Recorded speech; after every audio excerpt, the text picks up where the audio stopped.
పెద్దలారా మిత్రులారా అందరికీ నమస్తే. నేను Garidepalli Satyanarayana. My godfather Tammari Venkatakotaiah garu alias Musalayya గారు. ముసలయ్య గారు అనే పేరు ఎందుకొచ్చిందనేది నేనిప్పుడు చెప్తాను.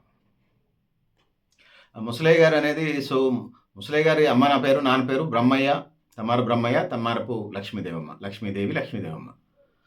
బ్రహ్మయ్య గారి నాన్నగారి పేరు తమ్మారు వెంకటకోటయ్య. కాబట్టి వెంకటకోటయ్య గారి భార్య ఏదైతే ఉందో మనవడి పేరు ఇప్పుడు మేము చెప్పే మై హీరో చెప్పేటువంటి ముసలయ్య గారి పేరు తమ్మారు వెంకటకోటయ్య గారి పేరు. మనవడిని ఆ రోజు వెంకటకోటయ్య అని పిలవరు. భర్తలని ఆ రోజులలో పేరు పెట్టి పిలిచేవాళ్ళు కాదు కదా!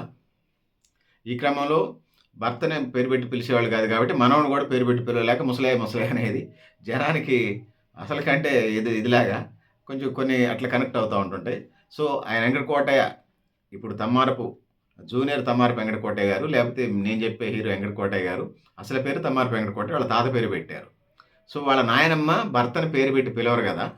అందుకోసం ముసలయ్య అనేది ఆ ముసలయ్యే పర్మనెంట్ అయిపోయింది. ఈ క్రమంలో సరే ఇప్పుడైతే చూస్తా ఉన్నాం. ఆ రోజులల్లో అట్లా పరిస్థితులు ఉన్నాయి. ఇప్పుడైతే మొగుడిని పేరు పెట్టి పిలుస్తున్నారు. ఏరా అంటున్నారు, అబ్బాయి అంటున్నారు, ఓయ్ అంటున్నారు. ఇంకా రకరకాలుగా పిలుస్తున్నారు. సరే వాళ్ళ కుటుంబానికి సంబంధించింది, వాళ్ళ భార్యాభర్తల వ్యవహారానికి సంబంధించింది దాని జోలికి నేను పోను. ఎందుకంటే నేను కుటుంబ వ్యవస్థను గౌరవించే వాళ్ళలో నేను ఒకడిని, ప్రథముడిని కూడా అని చెప్పదలుచుకున్నాను. తమ్మారు వెంకటకోటయ్య గారికి సంబంధించి గత వీడియోకి సంబంధించి నేను ప్రజెంటేషన్ వచ్చినప్పుడు తమ్మారపు వెంకటకోటయ్య గారు తాతగారి పేరు కూడా తమ్మారపు వెంకటకోటయ్య గారు. వాళ్ళ తమ్మారపు వెంకటకోటయ్య గారు నాయనమ్మ భర్త పేరు మనవడికి పెట్టారు కాబట్టి మనవడిని భర్త పేరుతో పిలవలేదు కాబట్టి ముసలయ్య ముసలయ్య పర్మనెంట్ అయింది. తమ్మారపు వెంకటకోటయ్య గారికి సంబంధించి వచ్చినప్పుడు ఆ తమ్మారపు వెంకటకోటయ్య గారు కులవృత్తి చేసుకునేవాళ్ళు, రజక వృత్తి. ఈ తమ్మారపు వెంకటకోటయ్య గారు తెలంగాణ సాయుధ పోరాటంలో చాలా కీలకమైనటువంటి బాధ్యత ఈ బ్రదర్స్ అందరికీ ఉంది. తను కూడా ఒక గ్రామంలో అంటే 100 గ్రామాలకు సంబంధించి ఇదిలో బొచ్చుధర పేరుతోనే అక్కడ నైజాం నవాబుకి వ్యతిరేకంగా జరిగిన ఉద్యమంలో వీళ్ళు ఉన్నారు. ఈ క్రమంలోనే తమ్మారపు వెంకటకోటయ్య అలియాస్ ముసలయ్య గారికి సంబంధించి ఏదైతే ఉన్నదో 7 మందిని చంపినటువంటి సందర్భం ఉంటుంది. జనరల్గా ఉద్యమంలో బైరాంపల్లి తర్వాత అంటే తెలంగాణ రాష్ట్రం లేకపోతే హైదరాబాద్ సంస్థానంలో బైరాంపల్లి ఆ గ్రామంలో ఉన్నటువంటి వాళ్ళందరినీ కూడా నైజాం రజాకారు సైన్యాలు చంపాయి. ఇక్కడికి సంబంధించి రెండో సంఘటనకు సంబంధించి వచ్చినప్పుడు అంటే దానికంటే ఇది కఠినమైనది, అదొక క్రూరమైనది. ఇది కూడా దాదాపుగా అంత క్రూరమైనది. ప్రజల్ని భయభ్రాంతులు చేయడం కోసం ఇది చేశారు. 8 మంది ఉన్నారు అక్కడ. మన హీరో తమ్మారపు వెంకటకోటయ్య గారు ముసలయ్య గారికి అలియాస్ ముసలయ్య గారికి సంబంధించి 8 మందిలో ఇతను ఆ రోజు ఉన్నటువంటి బొచ్చుధర అంటారు. బొచ్చుధర అంటే ఆ రోజుల్లో అతను సిఐ స్థాయి అధికారి.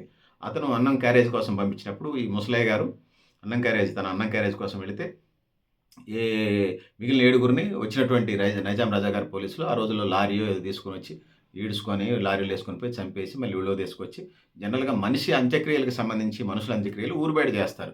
అది ఏ కులమైనా కానివ్వండి, అది సహజం. అది వాళ్ళు బొందబెడతారా లేకపోతే కాల్చి వేస్తారు. ఒక్కొక్క కులాచారాలు ఒక్కొక్క తీరుగా ఉంటాయి. ఇక్కడ నైజాం రజాకార్ ప్రభుత్వం, హైదరాబాద్ సంస్థానాన్ని పరిపాలిస్తున్నటువంటి నైజాం ప్రభుత్వం ఏదైతే ఉందో ఇక్కడ ఉన్నటువంటి భూస్వాములు, జమీందారులు, జాగీరదారులు కానివ్వండి, నడి ఊర్లోనే వాళ్ళ పెత్తనాలు, భూస్వామ్యత్వం, ఫ్యూడలిజం కాపాడుకోవడం కోసం ఆ 7గురిని నడి ఊర్లో దహనం చేశారు. అక్కడనే కాల్చేశారు. జనరల్గా ఊరు బయట కదా కాల్చేసేది. ఎక్కడో ఊరు బయట కాల్చేస్తారు కదా, నడి ఊర్లో కాల్చేశారు. ఆ విధంగా మృత్యుంజయుడైనటువంటి తమ్మారపు వెంకటకోటయ్య గారు అలియాస్ ముసలయ్య గారు 93 నుంచి 90 సంవత్సరాల మధ్య జీవించున్నారు.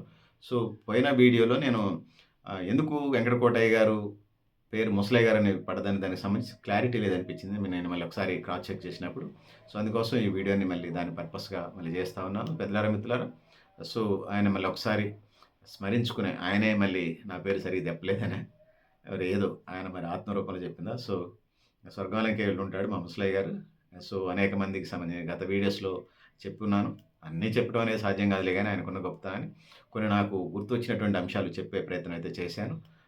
రోల్ మోడల్గా ఉండేటువంటి ఆయన కుటుంబ జీవన విధానం ఆదర్శనీయమని నేను నమ్ముతా ఉన్నాను. పెద్దలారా మిత్రులారా, మరిన్ని విషయాలు మరో సందర్భంలో గుర్తొచ్చినప్పుడు చేసుకుంటూ పోయేది. ఆయనేమి భౌతికంగా మా మధ్య దూరంగా కావచ్చు. మేము కూడా కొన్ని సంవత్సరాల తర్వాత మేము కూడా అక్కడికి వెళ్ళొచ్చు. ఆయన ఉన్నటువంటి ప్రాంతానికంటే స్వర్గం అని మేము భావిస్తాను. మరో జన్మ ఉంటే మళ్ళీ కలుస్తామేమో. ఏది ఏమైనా తన పేరుకు సంబంధించి ప్రజెంటేషను గత వీడియోలో సరిగా ఒక్క అంశం మిగతా చెప్పుకుంటూ వచ్చాను. ఆ అంశానికి సంబంధించి సరిగా ప్రజెంటేషన్ రాలేదని చెప్పేసి ఈ వీడియో చేస్తూ ఉన్నాను. పెద్దలారా మిత్రులారా, అది తమ్మారపు వెంకటకోటయ్య గారు అలియాస్ ముసలయ్య గారు, మీరు మా మధ్య భౌతికంగా లేకపోయినా మీ ఆశయాలు ఏదైతే ఉన్నదో మీరు అనేటువంటి మాటలు తినడానికి తిండి, ఉండడానికి ఇల్లు, కట్టుకోవడానికి బట్ట. ఉంటే బావుంటదనేది విద్యా, వైద్యం, ఉపాధి గూడా ఉండాలి. సో, ఆ విధంగా పోవాలి. నేను అదనంగా యాడ్ చేసింది సమాన అవకాశాల సమాజం కోసం రాజ్యాధికారంలో అందరికీ ఓటనేది ఈ సందర్భంగా నేను యాడ్ చేస్తూ ఆ విధంగా సో, ముసలయ్య గారు అలియాస్ తమ్మారు వెంకటకోటయ్య గారు. సో, త అంటే ఇంకా ఒకటి చెప్పాలి. అగ్రీమెంట్స్ అన్నిట్లలో తమ్మారు వెంకటకోటయ్య గారి పేరునే ఉండేయి.